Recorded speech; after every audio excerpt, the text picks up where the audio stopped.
Hello, this is Peter here from Adapt Physiotherapy in Belfast, and what we're going to go through today is just a couple of mobility exercises for your hand and wrist that you can be doing at your desk. So if you're someone who experiences tennis elbow, carpal tunnel type symptoms, these are a few nice exercises for you to do throughout the day to try and reduce those symptoms.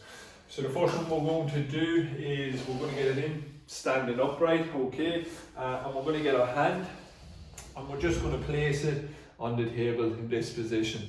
Sometimes this can be a difficult position to get into, so we may need to lean forward a wee bit more, or we may have our hand slightly off the desk, but the goal is to get our full palm and fingers on the desk.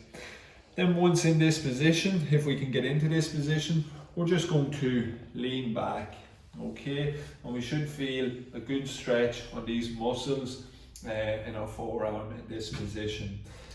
And we can go even further on this one, so I can lean back into it and I can hold that stretch, and then I can come out of it and lean back into it. Okay, so we can come in and out for different holds, maybe anywhere between 3 to 10 seconds. And then what I might do is I might roll up onto my fingers. Okay, so I'm going to start getting a nice wee stretch on the palm of my hand there. And again, I might hold that stretch for 3 to 10 seconds.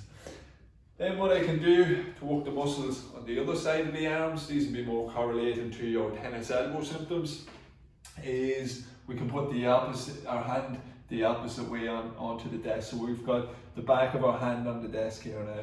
And again, sometimes this can be a difficult position to get into, so we may have our wrist slightly off, but again, the goal is to get that full back of our hand onto the table. And then what I'm going to do is exact same again, is I'm just going to lean back, okay, and I should feel quite a good stretch on my forearm. What I can do to even intensify that stretch then finally is I can start to point my elbows forward. So if we can see my elbow, point my elbow backwards. So if we can see, I'm just rotating my elbow back. It's going to stretch those muscles even further. All right. So those are just a few that are going to target the muscles in the forearm, the front of the forearm, which are going to improve those carpal tunnel symptoms. The opposite on the opposite side. Okay, so we're working our extensors, stretching those out, which are going to help with our tennis elbow symptoms.